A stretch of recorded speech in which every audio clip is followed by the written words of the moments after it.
Hi, Lindens. It is time for our read aloud for this winter session. Chosen Echo Mountain, which is a book set in Maine in the 1930s. And Maine is our easternmost state, and it's way up north on the eastern seaboard. And the 1930s were a time of the Great Depression. And this is a story about a young girl growing up in that place and in that time. And let's follow her adventures. So Echo Mountain by Lauren Wolk. I love the look of this cover. Let's jump right in. Maine, 1934. Chapter 1. The first person I saved was a dog. My mother thought he was dead, but he was too young to die, just born, still wet and glossy, beautiful really, but not breathing. Take him away, she said, sliding him into my cupped hands. Her voice was cold. Perhaps that was why it shook a little. But I knew her better than that. Maisie curved around her 3 living pups as they poked blindly toward her milk, watched me with aching eyes. I could feel how much she hurt, too. What should I do with him? I asked. Bury him far beyond the well. My mother turned to tidy the bedding straw. It was as red as Christmas. We'd all had a hard night, but it had been hardest for the last of the pups, the one in my hands.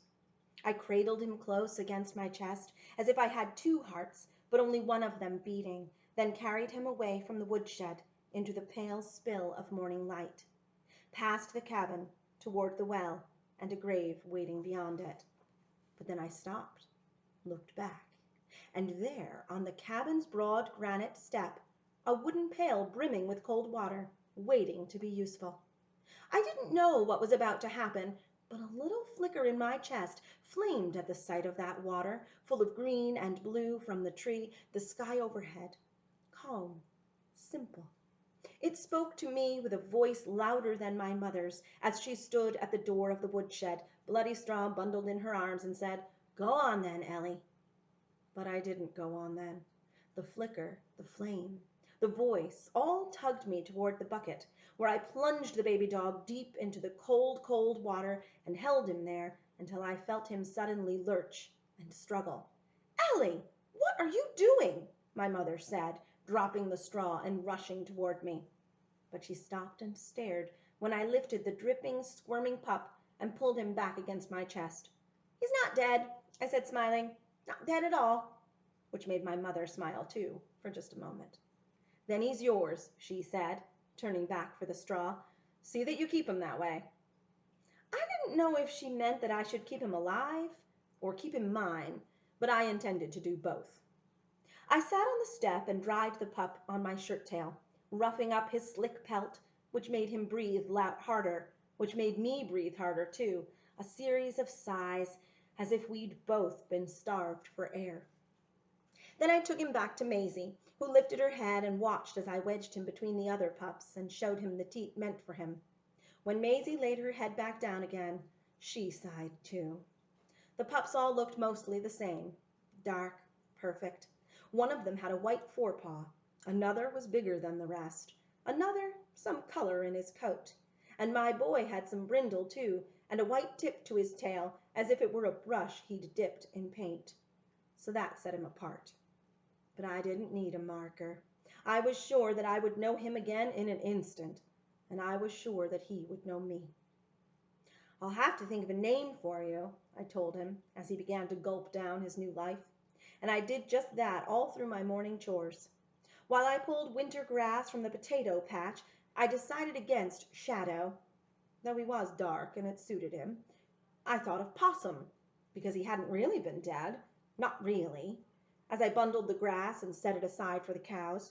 I considered Boy, which he was, and Beauty, which he also was, as I weeded early spinach come up from autumn seed. I thought about Tipper, for that white tip, as I bundled kindling, and finally, while I stowed the wood in the bin by the big kitchen stove, chose Quiet. My little brother Samuel said, "I like that." as we ate a breakfast of dried blueberries, fire-black potatoes, and milk still udder warm. It's a heartbeat name. My mother said, "Oh, what?" "A heartbeat name. You know, two parts. Ba-bum, ba-bum." And I liked that. Esther said, "Quiet's a dumb name." But she was my big sister and thought everything I did was dumb. "He'll wander off somewhere and you'll go yelling, 'Quiet!' at the top of your lungs." She shook her head. Dumb. But I disagreed, though I did think that Quiet was an odd name, which was all right with me. I myself was odd in many ways, and I liked other things that were odd, questions worth answering, like the ones that would soon lead me to Star Peak, to a boy who could make a knife sing, to a hag named Kate, and the other Elses I came to know during that strange time, some of them good, some of them bad, all of them tied to the flame that burned more brightly than ever on the day when Quiet was born. Chapter 2. Quiet's grandmother, a sweet dog named Capricorn, had started her life as I had started mine, in a town where my father was a tailor and my mother a music teacher, before the stock market crash that made almost everyone poor and sent us to live on Echo Mountain. "But who crashed?" I'd asked my father when our own lives began to spin toward disaster. My father told me that too many people had gambled with their money and then panicked when it looked like they might lose it, which in fact made them lose even more, and made them poor, and us along with them. "I don't understand." I remember looking up at him expecting a better explanation than that. "Did we gamble with our money?" He shook his head. "Then why did we lose ours too?" "Not ours right off, but people who have no money don't pay a tailor to make their clothes, and they don't buy new clothes when the ones they have will do."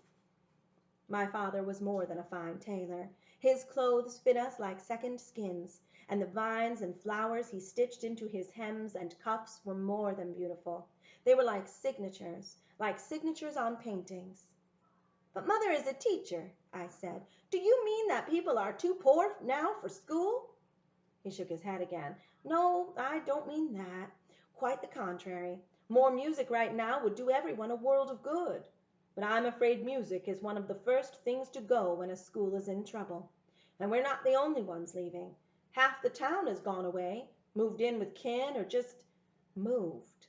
To live on the road, in the rough, looking for work, which means not so many children in the school anymore, and no need for all the teachers they once had. No need for my mother. And so we lost his shop first, and then our house, and then the life we'd always known, which was when I understood the other name that people used when they talked about the crash. The Depression, they called it. The Great Depression, which meant something dreadful and dark. I didn't need my father to tell me that. It was in my mother's face, my sister's face. Somewhere more distant than that in my father's eyes, but there all the same. We took Capricorn with us when we left town, though we didn't know how we'd feed ourselves, let alone a dog. When we arrived at our little portion of mountain, we tied up our new cows, piled our belongings under a canvas to save them from the weather, and lived in a crooked tent while we built our cabin. Poor Capricorn was baffled by our new life in the woods. She had always been happiest under the kitchen table while we ate, or at the foot of a bed, or in the garden that we'd had before the crash. But we had no kitchen anymore, no kitchen table, no garden to give her comfort, so we took her into the tent each night, where she managed to give us some comfort instead. It was Capricorn who growled warnings in the night when a bear came close, sending my father out with a torch to scare it away. It was Capricorn who trembled and cried so hard when thunder came that we all felt brave in comparison. And it was Capricorn who brought me the strangest gift I'd ever received, a tiny lamb carved out of wood, tied with a bit of twine to her collar. "What's that?" I said, when she came through the trees one morning, already skinny, learning to hunt for the first time in her life, much as my father had. But she had a choice between field mice or bean soup, so hunt she did. I untied the little lamb and held it up to the light. "Where'd you get this?" I looked her in the eye, but she had nothing to say. I peered into the trees all around me, but saw only my father cutting popple, Esther gathering firewood, my mother lugging a pail of water up from the brook, Samuel clinging to her skirt. No one else. We had come to know the other 4 families that settled nearby. They were all good, solid, hard-boiled Mainers who saved bits of string and sucked the marrow from their soup bones. None of them would have dulled their knives with such whimsy. But Capricorn would not have let just anyone get close enough to tie something to her collar, so I judged that one of those people must have carved this little gift and sent it home with her. Who else? Perhaps they had hoped that Samuel would find it, but I knew he would lose it in the mud, and it felt like it was meant to be mine. So I stashed it in the toe of a church shoe I was unlikely ever to wear again, and told no one. If anyone was going to unravel its mystery, I wanted it to be me. Chapter 3. We spent our first spring on Echo Mountain, damp and dirty and tired, as hungry as the animals that crept from their burrows after months of winter fasting. Building a cabin was our work, our play, our church, and school. The other families helped us with the heaviest parts, just as we helped them, but most of it we did ourselves, and so slowly that at times I thought we would never again have a roof over our heads.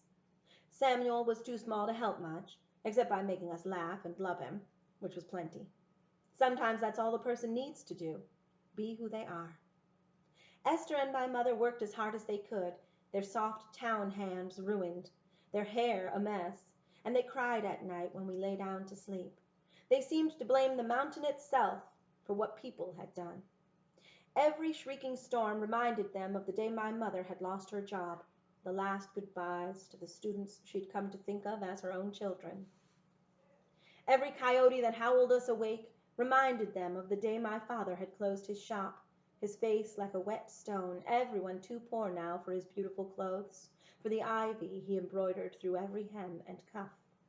And every long gray rain that found its way into our sad tent reminded them of how we had lost our house, sold nearly everything we owned, took what little was left, and went looking for a way to survive until the world tipped back to well. But I didn't blame the mountain. It was, after all, what saved us. For the first few weeks we lived on a watery soup of beans and salt. We ate rabbit when my father could kill one, but he was a slow and clumsy hunter in those early days, and the rabbits of Echo Mountain were fast and clever, so we were far more likely to eat turtle when we could. But neither my mother nor Esther ever took to possum, which was easy to catch, but greasy and gamey, and tasted like whatever the possum itself had eaten. A hungry possum will eat almost anything, but a hungry person will too, so possum we ate when possum we had. It was hard, all of it, especially for my mother and my sister, who lived in a brew of fear and exhaustion, lonely for the life they'd left behind. My first spring on the mountain was a kinder season. Like my father, I loved the woods. From the start, the 2 of us were happy with our unmapped life. The constant brightness of the birds, the moon beautiful in its bruises, the breeze that set the trees shimmering in the sun, fresh and joyful, and the work we did together to build ourselves a home. For every difficulty, there had been some kind of good work we could do, so we'd done it. But this bond with my father and the wilderness itself made a rift between me and my mother, and my sister especially, who both seemed to think I had somehow betrayed them by being happy when they were not. Nothing about life on Echo Mountain was harder for me than that rift, the idea that I should be sorry for being different. And I made up my mind early on that I might miss my mother, miss my sister, and be lonely, but I would not be sorry for what set me apart. I loved the mountain, and I loved what it kindled in me, and that was that, but it wasn't easy. If I needed another reason to love where I was, I got one on a morning in May when the whole world hummed and the air was sweet with the first of the lilac. I found it in the pocket of my jacket, which I had hung from a tree branch and forgotten. My father had made that jacket in his shop before the crash, stitched it with spring flowers, carved the buttons from hardwood, made it with plenty of room for me to grow, and I wore it whenever I could, through work and weather and mess, while Esther and my mother kept theirs packed in brown paper, safe from harm, and scolded me for every new rip and stain. When I plucked my jacket from the branch and slipped it back on, I found in the pocket a perfectly carved snowdrop sprouted from a bulb so fine and delicate that I lifted it to my nose, expecting a whiff of meadow. This time I didn't turn to search the woods around me. This time I let my eyes look past the carving and into the trees. And there, just in that thicket there, a face, framed by leaves, as if it were part plant itself, and then gone. I blinked, looked harder. "Hello!" I called, but no one answered. So I slipped the snowdrop back in my pocket and spent the rest of the day wondering about that face, those eyes, watching me. After that I looked more closely at the faces of the others on that mountainside, peering at them thoughtfully until more than one said, "Is there something in my teeth?" Or, "My wife has an old pair of glasses that might suit you." But none of the faces looked like the one I had seen. They were all too old, and none of them had enough loneliness in them. So I went on as before, working hard, learning so much every day that I thought I might pop like corn in a kettle, and watching the woods to see who might be watching me.